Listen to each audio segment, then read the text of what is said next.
Hari pasca penggusuran, warga Tembesi Tower masih ada yang memilih bertahan di lokasi rumah mereka yang tinggal puing-puing. Setelah perjuangan panjang yang sia-sia, warga kini merana menunggu ganti rugi untuk bisa mencari rumah baru. Selain itu, warga juga mulai mengkhawatirkan kondisi mental anak-anak yang menyaksikan penggusuran yang terkesan dipaksa ini.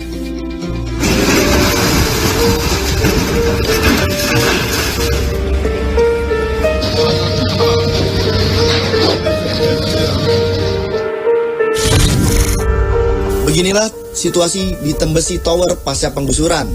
Rumah-rumah yang rata dengan tanah disebut warga mirip lokasi perang. Meski demikian, masih ada warga yang memilih bertahan di lokasi rumah mereka yang tinggal puing-puing. Tanpa aliran listrik dan air yang sudah diputus sejak Rabu pagi ketika penggusuran dimulai, selain belum mendapatkan tempat tinggal baru, warga juga enggan angkat kaki karena belum menerima ganti rugi. Saud Tambunan, salah satu warga yang sejak awal menolak dengan keras penggusuran di Tembesi Tower, kini mengaku sudah tak berdaya. Perjuangan panjangnya ternyata sia-sia. Menurut Saud, jauh sebelum isu pembangunan Panbil 2 mencuat ke publik, ia termasuk salah satu warga yang pertama kali ditawari menjual rumah, namun karena proses yang berbelit, Saud urung menjual rumahnya. Upaya pengembang mengambil alih rumah Saud tidak berhenti di situ. Saud sempat dikagetkan dengan informasi bahwa rumahnya masuk ke dalam row jalan. Namun, Saud tak mau manut begitu saja. Ia berusaha memberi perlawanan dan lolos dari ranjau pemerintah dan pengembang lahan. Tak lama, isu pembangunan Panbil 2 mulai mencuat ke publik. Lagi-lagi, ketenangan keluarga Saud diusik. Rumahnya ternyata masuk ke dalam lokasi PLPT Tanjung Piayu Makmur. Sempat terjadi perpecahan antar warga. Ada yang setuju pindah dan ada yang tidak. Pihak yang bertahan menganggap warga yang pindah sebagai pengkhianat, dan Saud berdiri di kubu warga bertahan. Namun di lubuk hatinya yang paling dalam, ia tahu tak akan bisa melawan pihak pengembang. Jika sejak awal harga yang ditawarkannya disetujui, ia dengan ikhlas akan segera angkat kaki. Saud bersama warga bertahan lainnya melayangkan gugatan ke Pengadilan Tata Usaha Negara atau PT-UN. Proses pengadilan masih berjalan. Dan minggu depan sebenarnya masih masuk pertemuan keempat. Namun pada Rabu pagi, Saud yang sempat memberontak merasa ciut nyalinya ketika dihadapkan dengan ribuan personel tim gabungan. Saud akhirnya menyaksikan rumah yang ia bangun dengan hasil keringat dan telah ditinggalnya selama belasan tahun dalam sekejap diratakan oleh eskavator. Saya memang tidak mau memilih tidur di sini. Karena saya itu keadaan yang bikin saya mau tidur di sini. Karena rumah saya sudah tidak ada. Pilihan yang terakhir inilah yang saya pilih. Dan istri saya, anak saya. Sekarang aku nggak ada duit. Mau kemana tidur? Dan rumah tak disiapkan perusahaan. Dan saya pun sepeser pun, demi Allah, tidak ada sama sekali dapat duit. Saya pun tak punya duit. Biarpun saya menyewa rumah, pasti harus ada duit. Jadi aku mau gimana, Pak? Mau sama siapa saya mengadu? Hari ini Saud mencoba mengumpulkan puing-puing yang tersisa, seperti seng, beloki, dan besi-besi tua yang masih bisa digunakan. Terkait gugatannya di Pengadilan Tata Usaha Negara atau PT-UN, Saud juga sudah mengaku menyerah. Ia pesimis jika dirinya bisa menang. Bahkan ketika penggusuran, Saud tidak didampingi oleh pengacaranya. Ia mengaku akan mencabut gugatannya di PT-UN asal urusan ganti rugi rumahnya diselesaikan oleh pihak pengembang. Peringatan itu mulai SP1, SP2, SP3 sampai SP penggusuran udah ada. Tapi itu tidak, masyarakat di sini tidak menerima. Ibaratnya sesuai dengan permintaan dia. Ibaratnya rumah mau dipilih kan tinggal di sini karena anak-anaknya dekat sama sekolah, jangan di Piayu. Karena di Piayu itu ibaratnya orang itu dibilang sangat jauh. Jadi memohonlah kemarin sudah ada sosialisasi. Jadi siap itu udah ada sosialisasi, tapi tim terpadu jalan terus dibilang. Jalan terus, harus jalan terus. Jadi tak ada kesempatan sama kami untuk ibaratnya berpikir. Jadi semua saling menyalahkan. Karena ada sesuatu kemarin, ada pengurus ngomong, Pak,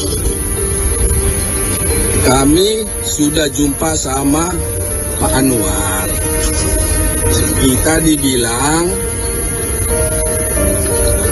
akan dipindahkan, direlokasikan di Kampung Tora, itu dekat Pondok Tani.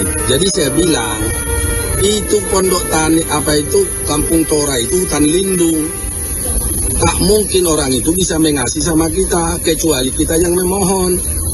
Saya bilang sama pengurus. Jadi siap itu orang itu pergi lagi. Memang jawabannya siapa itu tidak sesuai dibilang, aku tak ikut sih.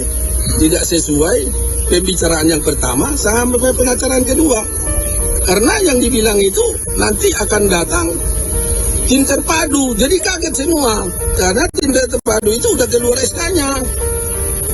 Malam kemarin lah itu dibilang. Jadi kita nggak bisa rapat selesai jam 2. Saya rapat jam 2 tak bisa keping-keping pakaian apa.